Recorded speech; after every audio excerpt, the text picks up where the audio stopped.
The gunshot echoed across the pristine pool deck as Karen Whitmore stood frozen, smoke still curling from the barrel of her husband's service weapon.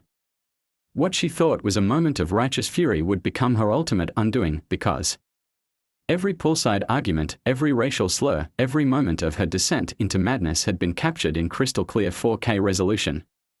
The security cameras didn't lie.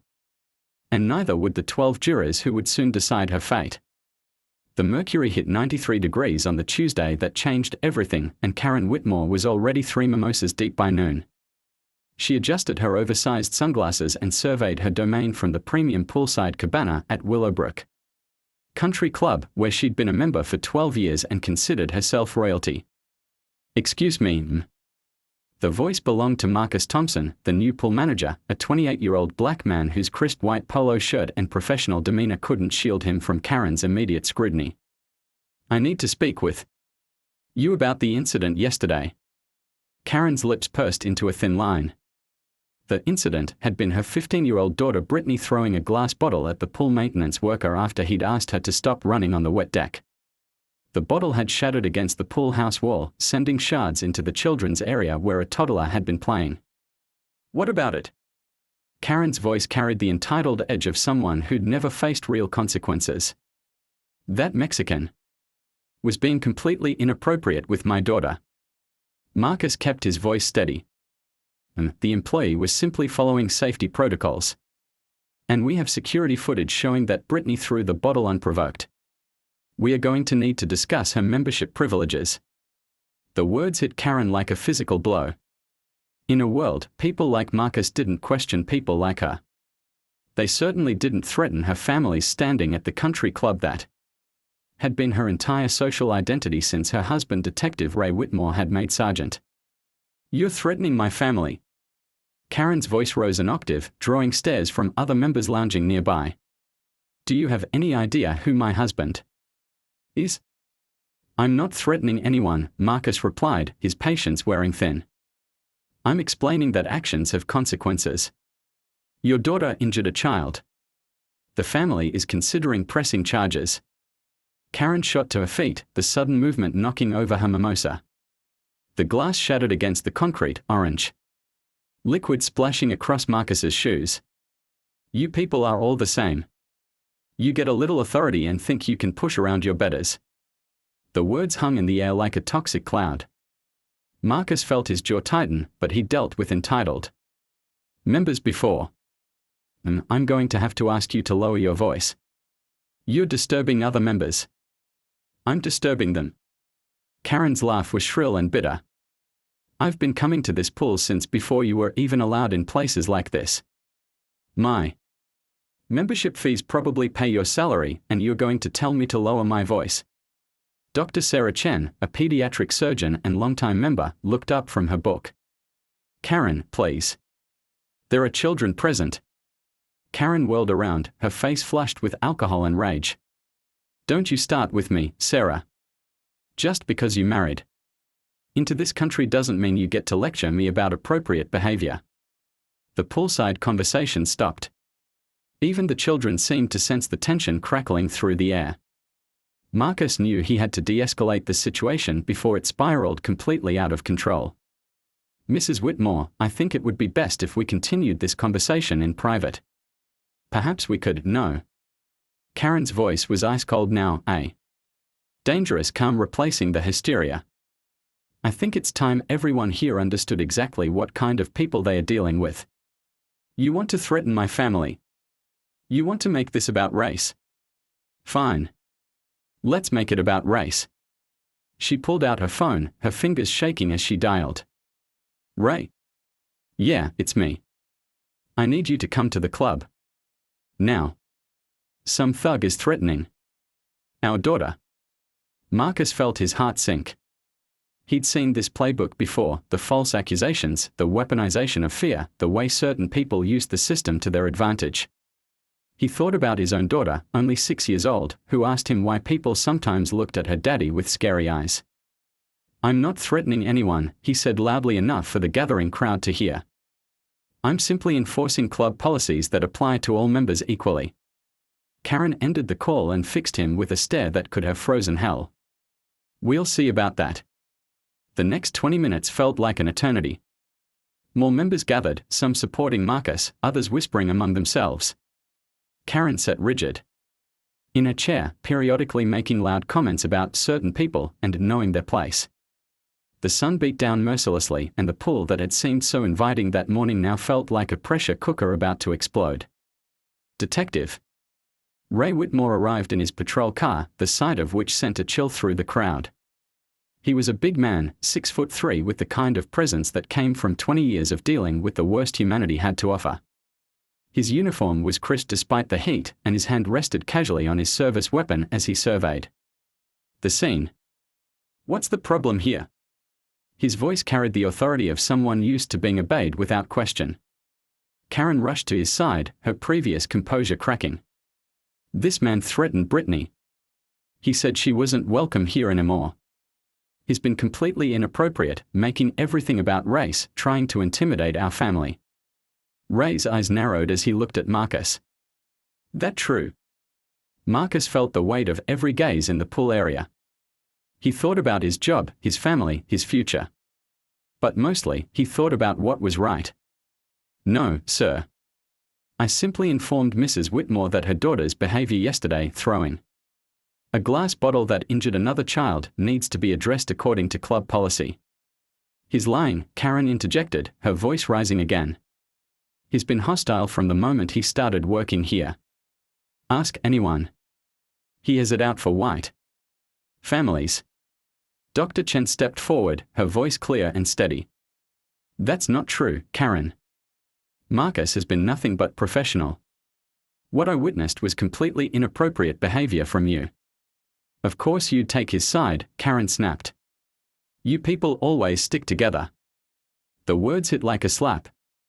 Ray's face darkened, not with anger at Marcus, but with something else, embarrassment, perhaps, or the recognition that his wife had crossed a line he couldn't uncross. "Karen, that's enough." But Karen was beyond reasoning. The alcohol, the heat, the public humiliation of being contradicted in front of her people, it all combined into a perfect storm of rage.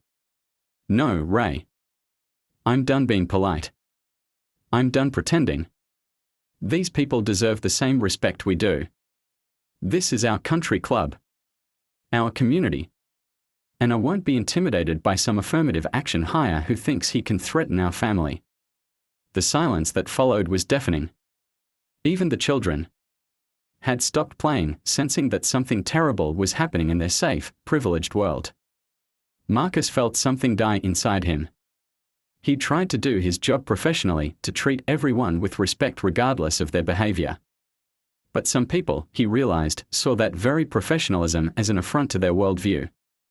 "I need to see some ID," Ray said finally, his voice flat and official. "Ray, what are you doing?" Dr. Chen's voice was sharp with disbelief. "My job." But Ray's eyes wouldn't meet hers. "I'm responding to a complaint about threatening behavior." Marcus reached slowly for his wallet, his movements careful and deliberate. He knew the statistics. He knew the stories. He knew that this moment could determine whether he went home to his daughter that night or became another hashtag. "Here's my driver's license," he said, his voice steady despite the fear crawling up his spine. "And my employee ID. I'm the pool manager. I've been working here for 3 months without a single complaint." Ray examined the documents, his face unreadable. The crowd watched in tense silence as he ran the license through his radio. Everything came back clean, of course. Marcus Thompson, model citizen, college graduate, father, and now the target of a woman who couldn't accept that her actions had consequences. "Looks clean," Ray said finally, handing back the documents. "But I'm going to need you to come down to the station to answer some questions about this incident." "On what grounds?" Dr. Chen demanded, her voice cutting through the thick air. "Disturbing the peace. Threatening behavior. We'll sort it out downtown." Karen's face lit up with vindictive satisfaction. This was what she'd wanted to see Marcus. Humiliated, to watch him be led away in handcuffs, to restore the natural order where people like her were respected and people like him knew their place. But as Ray reached for his handcuffs, something shifted in Marcus's expression. The fear was still there, but it was joined by something else, a quiet dignity that couldn't be broken by false accusations or abuse of power. "I'll cooperate," Marcus said, his voice carrying to every corner of the pool area. "But I want everyone here to remember what really happened today. I want them to remember who acted with dignity and who didn't." The handcuffs clicked into place and Karen felt a surge of pure triumph. She'd won. She'd put this uppity man in his place, shown everyone that actions had consequences when you crossed the Whitmore family. She had no idea that the security cameras had capped in. The call came at 6:47 a.m., 3 days after Marcus Thompson's arrest. Karen was still in her silk pajamas, nursing a hangover from the previous night's celebration dinner at the country club, when her phone buzzed with an unknown number. "Mrs. Whitmore. This is Janet Rodriguez from Channel 7 News. Would like to get your comment on the viral video from Willowbrook Country Club." Karen's blood went cold. "What video?" "The security footage showing your confrontation with pool manager Marcus Thompson. It's been viewed over 2 million times since it was posted yesterday. We're running the story tonight at 11. The phone slipped from Karen's fingers, clattering onto the marble kitchen counter. She scrambled for her laptop, her hands shaking as she typed "Willowbrook Country Club racist" into the search bar. The first result made her stomach lurch. The video had been posted by @Justice for Marcus with the caption, "Racist Karen gets black. Pool manager arrested for doing his job. This is what systemic racism looks like. Share to expose." Karen watched in horror as her worst moments played out in crystal clear high definition. Every racial slur, every entitled demand, every moment of her public breakdown was there for the world to see. The comments section was a waterfall of outrage, with people calling for her to be fired, arrested, publicly shamed. "Oh God," she whispered, her voice barely audible in the empty kitchen. "Oh God, oh God, oh God." Her phone rang again. This time it was Ray. "Karen, what the hell did you do?" His voice was tight with barely controlled panic. "I've got the chief breathing down my neck. Internal Affairs wants to interview me, and there's a crowd of protesters outside the goddamn station. Ray, do you have any idea what you've done? To my career? To our family?" The words came out in a rush, 20 years of marriage cracking under the pressure of public scrutiny. "I'm looking at suspension, maybe termination. The DA is talking about federal charges for civil rights violations." Karen's world tilted sideways. "Federal charges? Ray, you were just doing your job. You were protecting our family. I was arresting an innocent man on false charges because my wife couldn't handle being told no by a black man." The words hit like physical blows. "Jesus Christ, Karen. The footage shows everything. Your racial slurs, your threats, your lies. And I went along with it like some kind of what?" Karen's voice was small, scared. "Of racist cop. Which is exactly what I look like now." The line went dead. Karen stared at the phone, her reflection ghost-like in the black screen. This wasn't how it was supposed to go. She was supposed to be the victim here, the one protecting her family from threats and intimidation. Her phone buzzed with a text from her sister Michelle, saw the news. "Don't call me until you get help." Another text, this one from her mother, "I raised you better than this. I'm ashamed." The messages kept coming. Friends, neighbors, distant relatives, everyone had an opinion about her 15 minutes of infamy. Karen felt the walls of her perfect life closing in around her. She called her lawyer, David Brennan, a family friend who'd handled their real estate transactions and minor legal matters for years. "David, thank God. I need your help. They are making me look like some kind of monster, but you know me. You know I'm not racist. I was just protecting my family." The silence on the other end stretched uncomfortably long. "Karen, I've seen the video. We all have. I think you need to consider a different kind of representation." "What do you mean?" "I mean you need a criminal defense attorney who specializes in hate crimes. This is way beyond anything I can handle." The words felt like a death sentence. Hate crimes. Criminal defense. This was supposed to be about protecting her daughter, not destroying her life. After David hung up, Karen sat in her kitchen as the morning light streamed through her designer curtains, illuminating the debris of her former life. She thought about calling Brittany, but her daughter was staying with friends, too embarrassed to come home. She thought about calling Ray back. But what could she say? That she was sorry. That she hadn't meant for any of this to happen. The doorbell rang at 10:30 a.m. Karen peered through the peephole and saw a cluster of reporters and cameras gathered on her front lawn. A perfectly coiffed woman with a microphone stood at her door, flanked by a cameraman. Mrs. Whitmore. This is Rebecca Santos from Action News. We'd like to give you a chance to tell your side of the story. Karen's first instinct was to open the door, to explain that she wasn't the monster they were making her out to be. But something in the reporter's eyes, a predatory gleam that suggested she was more interested in drama than truth, made her step back. Mrs. Whitmore, our sources tell us that you have a history of complaints against minority employees at the country club. Would you like to respond to those allegations? Karen's heart stopped. What history? What complaints? She'd only ever tried to maintain standards to ensure that her family received the level of service they deserved. Her phone rang. The caller ID showed Willowbrook Country Club. Mrs. Whitmore, this is Charles Pemberton, club manager. I'm calling to inform you that your membership has been suspended pending a full investigation into recent events. Charlie. You can't be serious. My family has been members for 12 years. We've contributed thousands to club improvements, sponsored charity events. Mrs. Whitmore, I'm sorry, but the board was unanimous. The video has brought unwanted attention to the club. Several major sponsors have already pulled their support. We have to protect our reputation. Karen felt her legs give out. She slumped against the kitchen counter, the phone sliding from her ear. Everything she'd built, everything she'd worked for, was crumbling around her. The doorbell rang again. This time, when she looked through the peephole, she saw a young black woman in a business suit, flanked by two men in dark clothes. Mrs. Whitmore, my name is Alicia Johnson.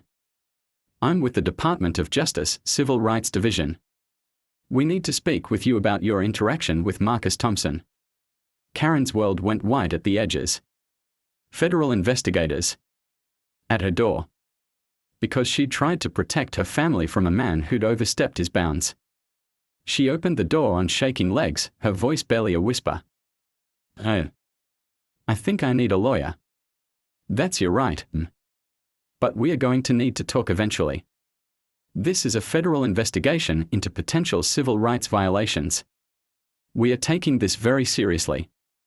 As the investigators left, Karen caught sight of herself in the hallway mirror. Her hair was disheveled, her face puffy from crying, her silk pajamas wrinkled and stained with coffee. She looked like exactly what she'd become, a woman whose life had imploded in the span of 72 hours. The phone rang again. This time it was an unknown number with a 202 area code. Mrs. Whitmore, this is CNN. We are doing a segment on institutional racism in America, and your situation has become a focal point. We'd like to. Karen hung up.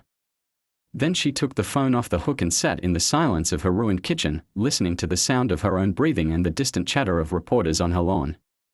She thought about Marcus Thompson, probably at home with his family, trying to explain to his daughter why Daddy had been arrested for doing his job. She thought about the other employees at the club, the ones she'd complained about over the years for minor infractions, being too familiar, not moving fast enough, not showing proper deference. For the first time, she wondered if she'd been wrong. Not about Marcus being insubordinate, that was still true in her mind, but about everything else. About the way she'd handled it, the things she'd said, the assumptions she'd made. But then she thought about the cameras, the reporters, the federal investigators, and her sympathy curdled into resentment. She was the real victim here. She was the one whose life was being destroyed by a mob of people who didn't understand what had really happened. Her neighbor, Mrs. Patterson, knocked on the back door. Karen opened it gratefully, expecting sympathy and support from someone who'd known her for 8 years. Karen, I think you should know that several families on the street are organizing a petition to have you removed from the Homeowners Association board. The words hit like a physical blow. What? Why? Because of what you said on that video. About people knowing their place. About this being our community. Mrs. Patterson's voice was cold, distant. I never knew you felt that way about people like my adopted son. Karen's mind reeled. Mrs. Patterson's son was Korean, adopted when he was 3. A sweet boy who'd played with Brittany when they were younger. She'd never thought of him as different. Mrs. Patterson, I didn't mean, yes, you did. That's what makes this so awful. You meant every word. The older woman's voice cracked with disappointment. I thought I knew you, Karen. I thought you were better than this. The door closed with a soft click, leaving Karen alone with the wreckage of her reputation and the slow, dawning realization that her actions had consequences she'd never imagined. She poured herself a glass of wine, even though it wasn't yet noon, and sat at her kitchen table surrounded by the detritus of her former life. Tomorrow, she'd have to find a criminal defense attorney. Tomorrow, she'd have to face the investigators and the reporters and the judgment of a world that had already decided she was guilty. But today, she just sat in her kitchen and wondered how protecting her family's honor had turned into destroying everything she'd. Karen's new lawyer, Patricia Valdez, had the kind of reputation that came with a price tag most people couldn't afford. She specialized in high-profile hate crime cases, and her office walls were lined with diplomas from Harvard Law and commendations from civil rights organizations. She was also, Karen noted with bitter irony, Latina. I'll be direct with you, Mrs. Whitmore, Patricia said, sliding a thick folder across her mahogany desk. The federal prosecutors have built a solid case. The video evidence is damning. Your husband's arrest of Mr. Thompson was clearly retaliatory, and they found 3 other incidents at the country club where you made similar complaints against minority employees. Karen's stomach dropped. What incidents? Last summer, you filed a complaint against Maria Santos, a server, claiming she was insolent for not immediately refilling your drink. The summer before that, you demanded that David Kim, a lifeguard, be fired for what you called inappropriate familiarity with white children. And 2 years ago, you complained that Jerome Washington, a maintenance worker, was lurking around the pool area while he was literally cleaning it. The words hit Karen like physical blows. She remembered each incident, but in her mind, they'd been legitimate complaints about service and safety. Now, laid out in black and white, they painted a picture of systematic harassment based on race. That's not. I wasn't. Karen's voice faltered. Those were legitimate concerns. Patricia's expression remained professionally neutral. Mrs. Whitmore, I need you to understand something. My job is to defend you, not to judge you. But if you want me to do my job effectively, you need to stop pretending this was about legitimate concerns. The silence stretched between them like a chasm. Outside Patricia's office window, Karen could see protesters gathered in the plaza below, their signs reading "Justice for Marcus" and "Racist Karens get consequences." What are they offering? Karen asked finally. Federal prosecutors are offering a plea deal. 2 years in federal prison, 3 years supervised release, mandatory counseling, and a public apology. In exchange, they'll drop the most serious charges and recommend minimum sentencing. Karen's world tilted. 2 years. For what? For standing up for my family. For conspiracy to deprive civil rights under color of law. Your husband used his badge to arrest an innocent man based on your false accusations. In the eyes of the law, that's a federal crime. The folder Patricia had given her contained transcripts of witness statements. Dr. Chen's testimony was particularly damaging. Mrs. Whitmore used racial slurs, made references to people knowing their place, and became increasingly agitated.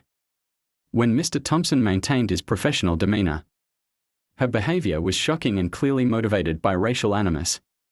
Other club members had come forward with similar stories. Karen read account after account of her own behavior, seeing herself through other people's eyes for the first time. The woman described in these statements was petty, entitled, and casually cruel. She was everything Karen had always insisted. She wasn't. I need to think about this, Karen said, her voice barely above a whisper.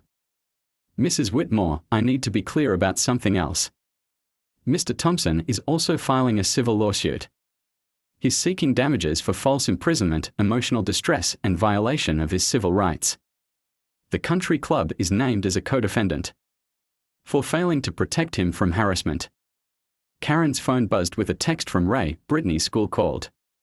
She's been suspended for fighting. Kids are calling her racist spawn. We need to talk. The meeting with Ray took place at a Starbucks 20 minutes from their house, neutral territory where they could speak without reporters lurking outside. He looked haggard, his usually pristine uniform wrinkled and his face drawn with exhaustion. Internal Affairs suspended me pending investigation, he said without preamble. 23 years on the force and it's all gone because you couldn't handle being told no by a black man. Ray, I'm sorry. I never meant for any of this to happen. What did you mean to happen, Karen? When you called me that day, what was your plan? Did you think I was going to rough him up? Plant some drugs on him? What exactly did you expect from your police officer husband? The questions hung in the air between them. Karen realized she'd never really thought about what she'd expected Ray to do. She just wanted the problem to go away, wanted Marcus to be put in his place, wanted the natural order of things restored. I just wanted you to handle it, she said finally. Handle what? A man doing his job. A man who had every right to enforce club policies. Ray's voice rose, drawing stares from other customers. You know what the worst part is? I knew better. I knew the arrest was bullshit, but I did it anyway because you're my wife and I thought I was protecting our family. You were protecting our family. No, Karen. I was enabling your racism. And now our daughter is paying the price. Karen felt tears prick her eyes. How is she? She's confused, angry, embarrassed. She doesn't understand why her friends won't talk to her, why she can't go to the mall without people staring, why our family is suddenly the most hated people in town. Ray's voice cracked. She asked me if you really hate black people. She asked me if I hate black people. She's 15 years old and she's questioning everything about her family, her values, her identity. The image of Brittany, confused and hurt, was more painful than any federal charge. Karen had told herself. She was protecting her daughter, but she'd actually destroyed her daughter's reputation and sense of security. Maybe we should move, Karen said desperately. Start over somewhere else. With what money? I'm about to lose my job, our legal fees are mounting, and there's a civil lawsuit coming that could bankrupt us. Besides, you think this goes away? If we move. This is the internet age, Karen. This follows us forever. Ray stood up, his coffee untouched. I'm staying at my brother's place. I need time to think about whether I can still be married to someone who could do what you did. The words were like a death sentence. Karen watched her husband walk away, his shoulders slumped with defeat and shame. 23 years of marriage, reduced to a conversation in a coffee shop about whether their relationship could survive her moment of public racism. That evening, Karen sat in her empty house, scrolling through social media and watching her life become a cautionary tale. Someone had created a racist Karen meme using her photo, and it was spreading across platforms with gleeful malice. Her LinkedIn profile had been flooded with negative comments, forcing her to delete it. Her Facebook page was a wasteland of angry messages and death threats. The phone rang. It was her mother. Karen, I've been thinking about what to say to you for 3 days. I keep coming back to the same question, where did I go wrong? Mom, please. I can't handle this right now. No, you need to hear this. I raised you to be better than this. I raised you to treat people with respect, to judge them by their character, not their skin color. So either I failed as a mother, or you chose to become someone I don't recognize. Karen's throat tightened. I'm not a racist, Mom. I never meant for any of this to happen. Baby, I watched that video. I heard what you said. I saw how you acted. And I remembered all the little comments over the years, all the times you made me uncomfortable with your attitudes. I ignored it because you're my daughter and I love you, but I can't ignore it anymore. So what are you saying? I'm saying that until you face what you've done, until you really understand why it was wrong, I can't have you in my life. I won't be associated with the person you've become. The line went dead. Karen stared at the phone, feeling the last pillar of her support system crumble. Her mother, the one person who'd always been in her corner, had just written her off. She poured herself another glass of wine and wandered through her house, seeing it with new eyes. The family photos on the mantel showed a life that no longer existed. The expensive furniture and designer touches that had once made her feel successful now felt like props in a play that had closed without warning. Her laptop chimed with an email from Patricia, Mrs. Whitmore. I've received additional discovery materials from the prosecution. There's security footage from other areas of the club that shows your behavior pattern over several months. I strongly recommend we reconsider the plea offer. Karen opened the attachment and found herself watching a montage of her own worst moments. There she was, snapping at a server for taking too long. There she was, demanding that a maintenance worker move away from her cabana. There she was, making subtle but unmistakable gestures of displeasure whenever she encountered minority employees. The footage painted a picture of casual, consistent racism that she'd never acknowledged, even to herself. She'd always told herself she was just maintaining standards, expecting appropriate service, protecting her family's interests. But watching herself on screen, she saw what everyone else had seen, a woman who believed she was inherently superior to people of color and who used her privilege to make their lives miserable. The realization hit her like a physical blow. She wasn't the victim of a witch hunt or a misunderstanding. She was exactly what the video showed, a racist who'd finally been caught on camera. But even as the truth began to penetrate her defenses, Karen felt a spark of defiance. She'd been conditioned her entire life to believe that people like her deserved rest. The community center on Oak Street had seen better days. The fluorescent lights flickered intermittently, casting harsh shadows on the worn linoleum floor, and the smell of industrial disinfectant couldn't quite mask the underlying odor of decades of human struggle and triumph. It was the last place Karen Whitmore had ever expected to find herself on a Tuesday evening, sitting across from Marcus Thompson in a circle of plastic chairs. "Thank you for coming," said Reverend Michael Hayes. The mediator Keisha had arranged. He was a tall, dignified man in his 60s whose presence commanded respect without demanding it. "This is a restorative justice session, not a legal proceeding. No lawyers, no cameras, no consequences beyond what we create together in this room." Karen's hands trembled as she clutched her purse. She'd almost backed out 3 times, but something, guilt, curiosity, or perhaps the faint hope of redemption, had brought her here. Across from her, Marcus sat with quiet dignity, his hands folded in his lap, his eyes steady but not hostile. "Mrs. Whitmore," Reverend Hayes continued, "Mr. Thompson has agreed to this meeting because he believes in the possibility of healing. He's not here to punish you, but to help you understand the impact of your actions." Karen's throat felt dry as sandpaper. "Oh. I don't know what to say." "Start with the truth," Marcus said quietly. His voice was calm, professional, the same tone he'd used that day at the pool. "Tell me what you were really thinking when you called your husband to have me arrested." The question hung in the air like a challenge. Karen had rehearsed a dozen different explanations, each one designed to make her look less culpable, more sympathetic. But something about Marcus's steady gaze stripped away her defenses. "I was angry," she said finally. "You were threatening my daughter's membership, questioning my family's standing at the club. I felt like you were attacking everything I've worked for. So you called your husband, a police officer, to arrest me for doing my job." "I called him because I felt threatened." "Threatened by what?" "By my asking your daughter to follow safety rules. By my enforcing policies that apply to everyone equally." Karen's face flushed. "You don't understand. That club is everything to me. My social life, my identity, my family's reputation. I've been a member for 12 years. I've served on committees, hosted charity events, built my entire life around that place. And you saw me as a threat to all of that." "Yes." The word came out as a whisper. Because I'm black. The silence stretched between them.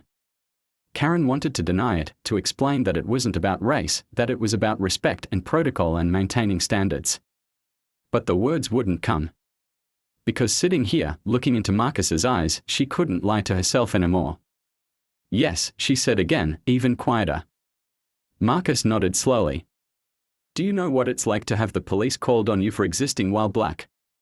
To have your professional competence questioned because of your skin color? To have your every action scrutinized for signs of threat or insubordination? Karen shook her head. I was hired at that club because I have a master's degree in recreation management and 15 years of experience. I'm good at my job. I treat everyone with respect, I follow protocols, I try to make sure everyone has a safe, enjoyable experience. His voice remained steady, but Karen could hear the pain beneath it. But none of that mattered to you. All you saw was a black man who didn't know his place. I never said that. You said I needed to know my place. You said I was being inappropriate with your daughter. You said you people stick together. You said I was an affirmative action hire who thought he could threaten white families. Marcus's recital was precise, devastating. Every word is on video, Mrs. Whitmore. Every moment of your rage is documented. Karen felt tears prick her eyes. I was upset. I said things I didn't mean. Did you know that I have a daughter? Marcus's voice was gentle but firm. She's 6 years old. Her name is Lily. She asked me why the police took Daddy away, why people on the internet were saying mean things about our family. I had to explain to a 6-year-old that sometimes people hate you for the color of your skin. The image of a confused, frightened child cut through Karen's defenses like a knife. She thought of her own daughter, Brittany, dealing with the fallout from her mother's actions. But Brittany was being ostracized for something her mother had done. Marcus's daughter was learning that the world could be cruel to her simply for existing. I'm sorry, Karen whispered. I'm so sorry. Are you sorry because you got caught? Because your life fell apart? Or are you sorry because you understand that what you did was wrong? The question forced Karen to confront the truth she'd been avoiding. Was she sorry for her actions or just sorry for their consequences? I don't know, she admitted. Both, I think. I never thought it. I never realized how my words would affect you, your family. I just wanted the problem to go away. The problem being me. The problem being that you questioned my authority, my family status. I know how that sounds now, but at the time, it felt like you were attacking everything I believed about myself. Marcus leaned forward slightly. What do you believe about yourself? The question caught Karen off guard. I believe I'm a good person. I believe I've worked hard for what I have. I believe my family deserves respect. And you believed that your family deserved more respect than mine. It wasn't a question. Karen felt the weight of the statement, the ugly truth she'd never acknowledged even to herself. Yes, she said, her voice breaking. I believe that. Why? The simple question opened floodgates Karen hadn't even known existed. She thought about her childhood in suburban Philadelphia, the subtle messages about who belonged where, the casual racism that had been woven into her worldview so seamlessly she'd never questioned it. She thought about her parents' dinner table conversations, her friends' assumptions, her own unchallenged prejudices. Because that's what I was taught, she said finally. Not explicitly, not with words like you're superior to black people, but with 1,000 little messages about who matters, who deserves what, who gets to make decisions. I learned that people who look like me are the default, the standard, the ones who get to decide what's appropriate. And now? Karen looked around the community center, at the faded motivational posters and the scuffed walls, at the place where real people dealt with real problems without the luxury of country club memberships and entitled expectations.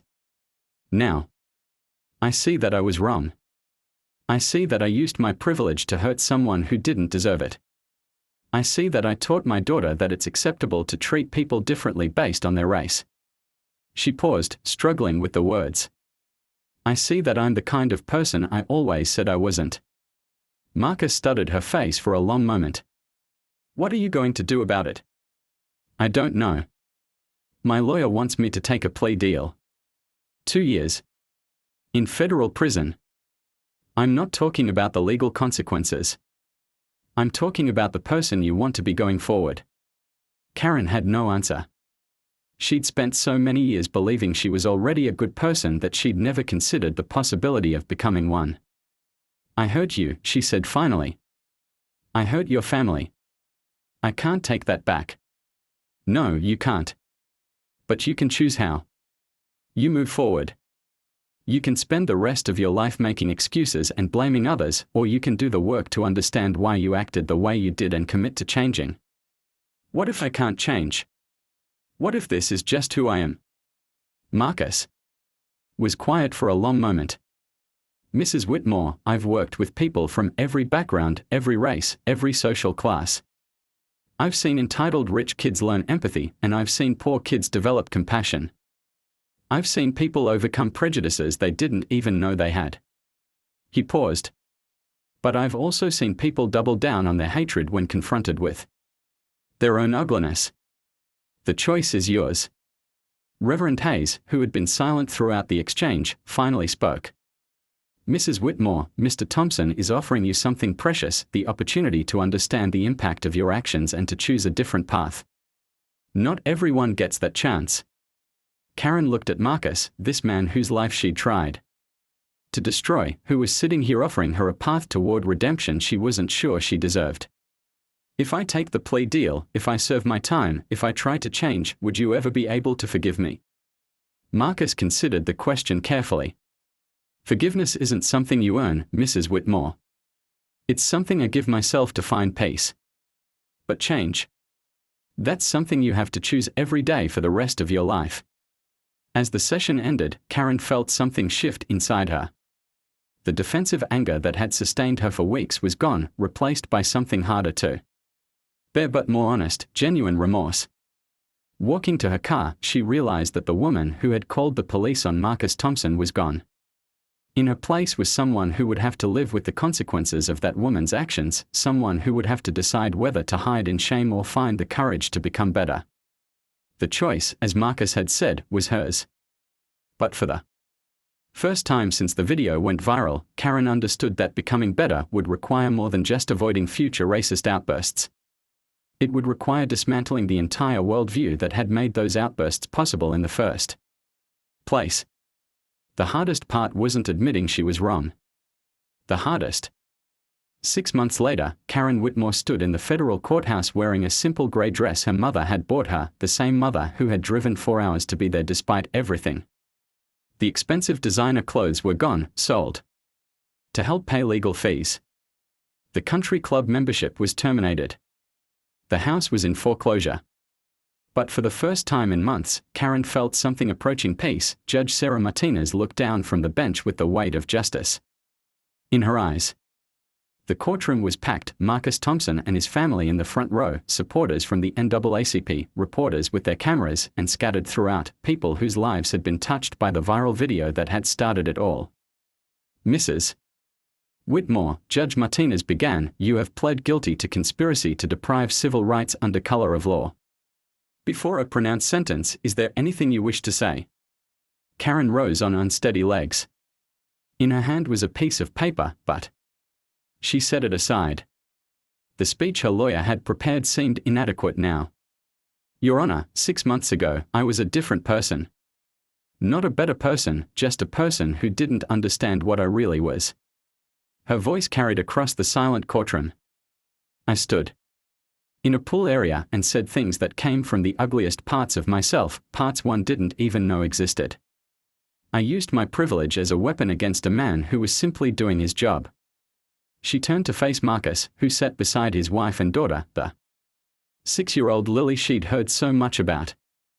Mr. Thompson, I destroyed your life because I couldn't handle being treated as an equal.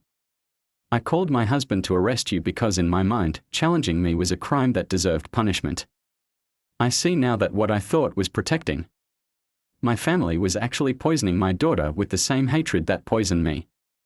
Karen's voice cracked, but she continued. I can't undo what I did. I can't give you back the job you lost, the reputation you had to rebuild, the sense of safety I stole from your family. But I can promise that the person who stood in that pool 6 months ago is gone forever. She faced the judge again. I accept whatever sentence you give me. I deserve it. But more than that, I need it. I need time to understand how I became someone capable of such cruelty, and I need to figure out how to spend the rest of my life making amends. Judge Martinez nodded solemnly. Mrs. Whitmore, your actions represent one of the most insidious forms of racism, the weaponization of law enforcement against minorities. You turned your husband into an instrument of your prejudice, and you nearly destroyed an innocent man's life. The judge paused, letting the weight of the words settle over the courtroom. However, I have read the victim impact statements, including one from Mr. Thompson himself. I have reviewed your participation in the restorative justice process and your commitment to ongoing education and counseling. While this does not excuse your actions, it demonstrates a capacity for genuine change that gives me hope. Karen held her breath. I sentence you to 18 months in federal prison, followed by 3 years of supervised release. During your supervised release, you will complete 500 hours of community service working with civil rights organizations, continue racial bias counseling, and speak at schools and community centers about the consequences of racism.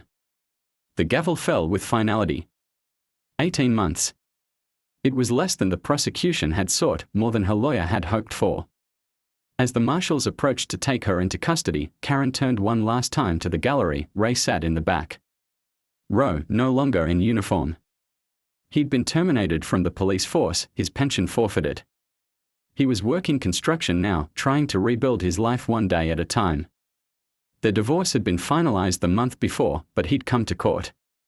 Anyway, not for her, but for closure. Brittany wasn't there. At 16, she was living with Karen's mother, attending a new school under her grandmother's maiden name, trying to escape the shadow of her mother's infamy.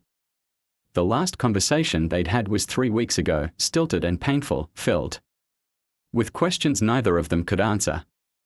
Mom, Brittany had said, I don't know how to forgive you for what you did to our family. I don't know how to forgive myself, Karen had replied. As the marshals led her away, Karen caught sight of Marcus Thompson one last time. He was holding his daughter's hand, explaining something to her in quiet tones. Lily looked up at her father with complete trust, secure in the knowledge that he would protect her from the ugliness of the world. That trust, Karen realized, was what she had tried to destroy.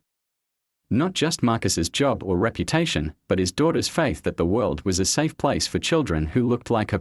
18 months later, the Riverside Community Center buzzed with nervous energy as high school students filed into the auditorium.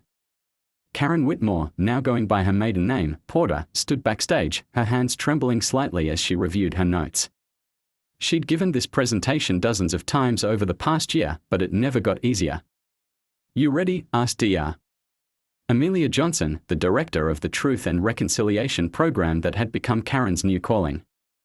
As ready as I can be, Karen replied. Prison had changed her in ways she was still discovering. The designer highlights were gone, replaced by natural gray. The expensive clothes had been traded for simple, practical outfits. But the biggest change was in her eyes. The entitled hardness had been replaced by something softer, sadder, but ultimately more human. Remember, Dr. Johnson said, these kids have seen the video. They know who you were. Your job is to show them who you've become. Karen nodded and walked onto the stage. The students, a mix of races and backgrounds from Jefferson High School, watched her with curiosity and skepticism. In the front row, she noticed a young black girl about Brittany's age, her arms crossed defensively. My name is Karen Porter, she began, and 3 years ago, I was the most hated person in America. Today, I want to tell you why and what I learned from destroying my own life.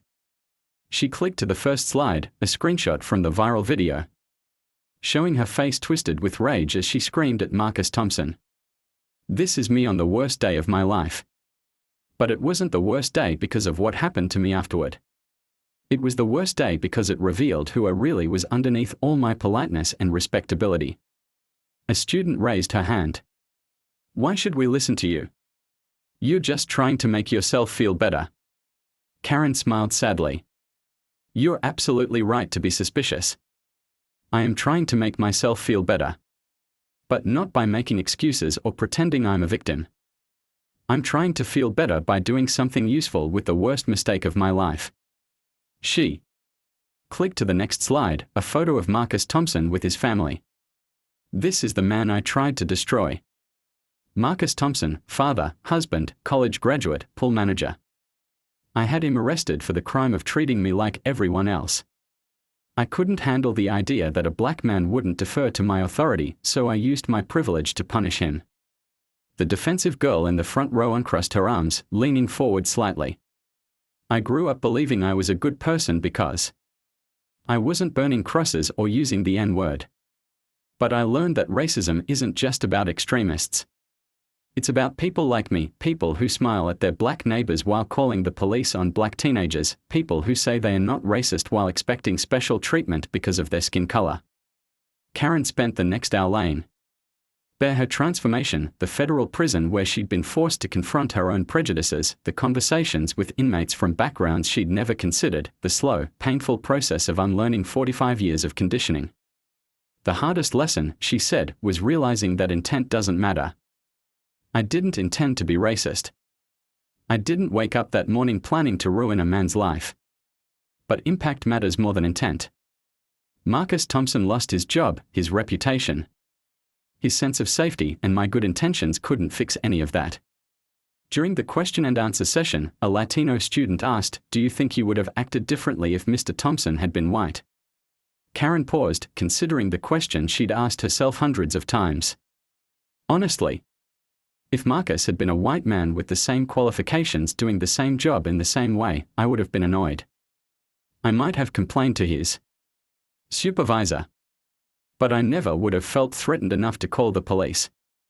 I never would have seen his professionalism as insubordination or his authority as inappropriate.